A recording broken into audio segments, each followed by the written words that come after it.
Army chief general Qamar Javed Bajwa का स्वात में सैलाब मुतासरा इलाकों का दौरा, कालाम, बहरेन, खौसा खैला और मट्टा के इलाकों का फजाई जायजा, मुतासरीन से मुलाकात, इमदादी सरगर्मियों पर कोर कमांडर पेशावर के किरदार की तारीफ, खतरनाक जगहों पर तामीरात की इजाजत देने वालों के खिलाफ कार्रवाई का इंदिया, लोगों को बने बनाए मकान फराहम करने का वादा।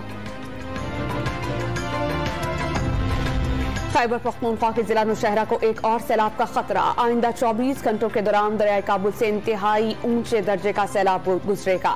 दरियाए सिंध में तौंसा के मकाम पर सैलाब की वार्निंग।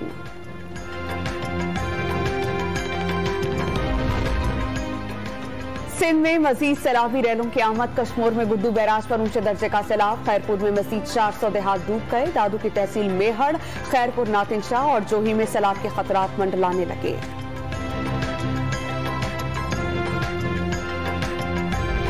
अक़वाम मुत्तहिदा ने आलमी बरादरी से पाकिस्तान से मदद की अपील कर दी। सेक्रेटरी जनरल अक़वाम मुत्तहिदा एंटोनियो गुटेरेस का वीडियो लिंक के जरिए खिताब, पाकिस्तान को फौरी तौर पर $16 करोड़ की दरख्वास्त। और इमरान खान ने खातून जज से मुतालिक अल्फाज वापस लेने की पेशकश कर दी। तौहीन अदालत के नोटिस पर इस्लामाबाद हाई कोर्ट में जवाब जमा, नोटिस वापस लेने की इस्तदा।